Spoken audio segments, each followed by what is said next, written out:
Welcome back, everybody. Today we're going to be fabricating the transmission tunnel on the 85 Corvette, which seems like a bizarre thing to do when you're doing a 6-speed swap, but only on the early C4 Corvettes you'll be doing this. So this is a ACI fiberglass tunnel patch panel here. So we're going to be cutting out where the 4+3 shifter was out of the car, and we're going to be attaching this. So there's probably a couple ways to do this. You could either cut it out, screw this in, you could fiberglass it in. What I'm gonna do is this. I bought this 3M panel bond adhesive. I've used this before in the past. A lot of auto body places use this, and it works really, really good. It self-mixes in these tubes like this, and you have to use a special epoxy gun to get it. So this runs pretty much like $55, and I think this is like another $50, but it's quick and it does the trick. So my plan is to put this around the tunnel, outline it, cut out the other tunnel, and then epoxy this down, and then do the seams real nice, and that'll do the trick there without having to break up the fiberglass and fiberglass this down to the tunnel, which will also work. But this will probably be the strongest, quickest way to do this. So we're gonna go ahead and take some measurements and then start cutting that out and get this installed. I'm gonna take off this lower mounting bracket here. If you see inside there's a 10mm there, there's one there, and there's one on either side there, and then one on the other side over there. So I'm gonna take that out just so I can get the patch panel slid up there all the way, because it looks like it's kind of hitting that a little bit. I'm going to try to avoid taking out this part of the center console here, so I'm going to try to sneak that out and then just test fit this again. Okay, so I moved that metal bracket up and out. I just kind of sat it back instead of pulling it out.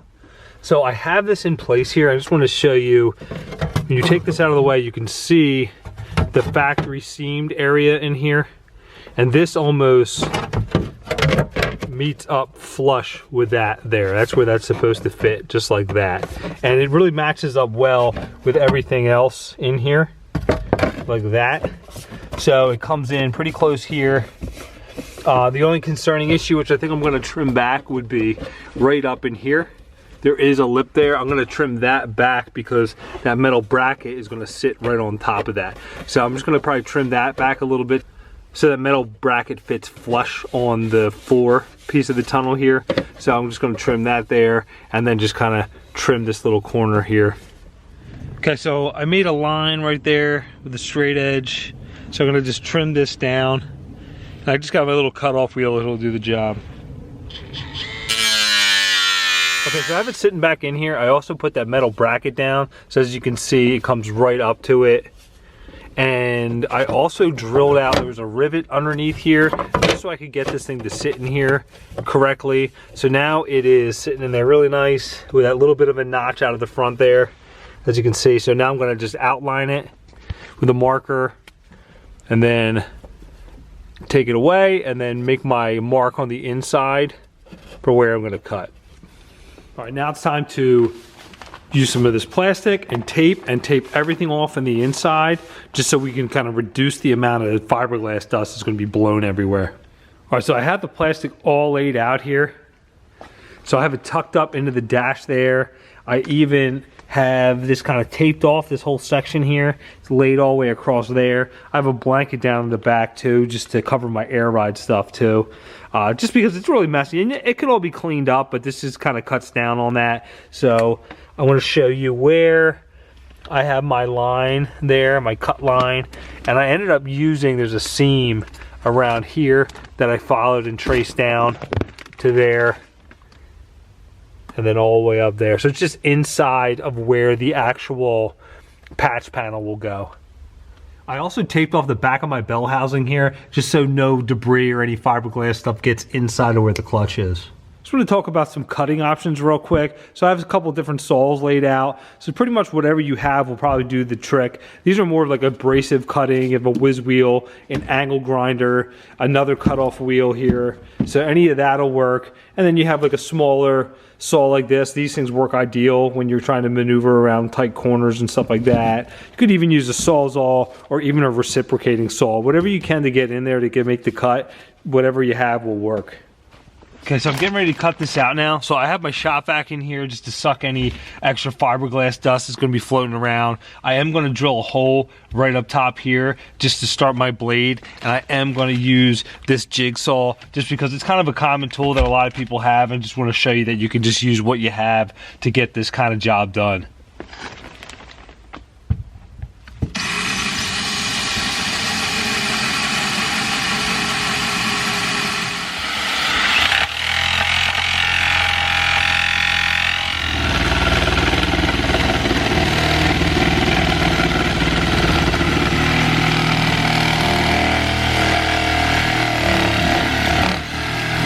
The fiberglass of the tunnel cut. I just want to show you underneath the car a couple metal areas where you may have to use some more of an aggressive metal saw to get to. So right here you can see this is the front of the tunnel. There's that bracket that I'm going to cut through, and then along the seam here, this whole piece here is metal where they seam this tub in with the tunnel here that's fiberglass. So the fiberglass overlaps this metal seam.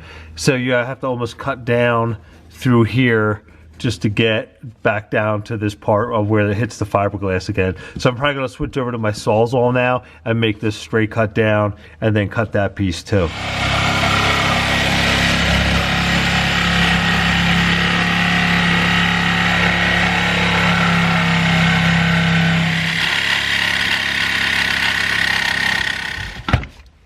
All right, so here is the old 4+3 tunnel.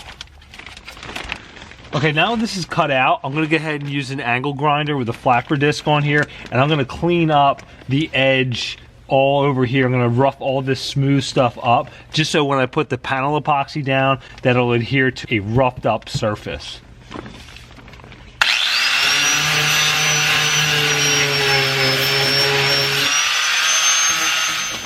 All right, so I got this patch panel in here now, and it actually fits pretty well in here.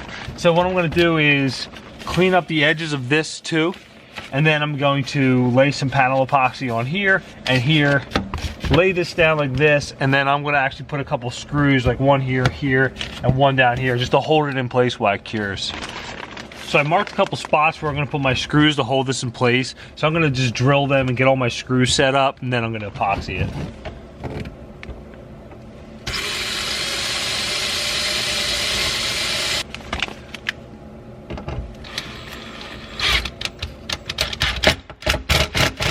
All right, now I'm gonna lay my panel epoxy down. As you can see here, as I pump this and start mixing up inside of this nozzle here.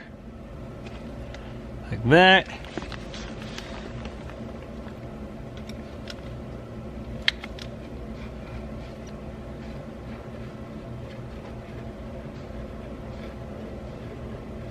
All right, so I put some on the back of this too, so now I'm gonna just screw this down.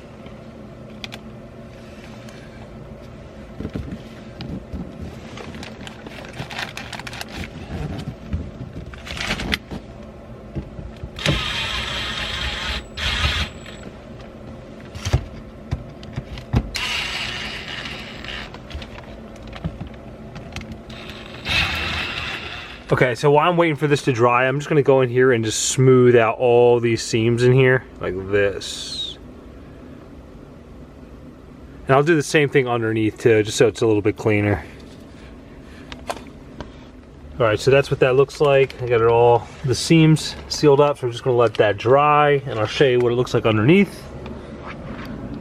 And that's that underneath. And I used the panel epoxy and I went around the edges and I smoothed that all out with my finger.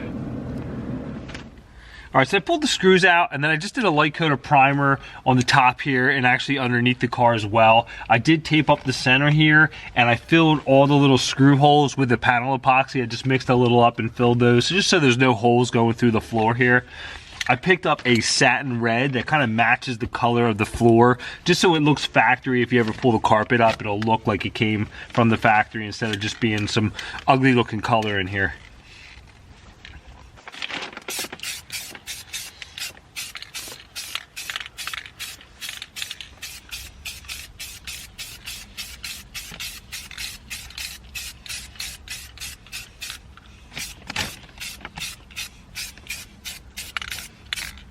All right, so it's all finished up now. As you can see, the color match is pretty good, but you're not gonna see it anyway, but it's just a little bit of a nice touch to make it look a little bit more factory. And then I'll show you underneath.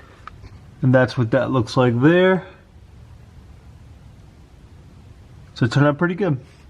So that'll do it for today's video. So just remember, safety glasses, long sleeve shirts, gloves, some sort of like respirator or mask. Cutting fiberglass is messy and super itchy if you've never done it before. Other than that, it's not that end of the world putting that on there. I mean, even if you just had some screws and some sort of sealant to put that in there, it's not a structural area, so you could get away with doing that too, instead of having to fiberglass if you're not comfortable, or spend the money to get the panel bond and the gun. So if you enjoyed the video, hit that like button. Thanks for watching.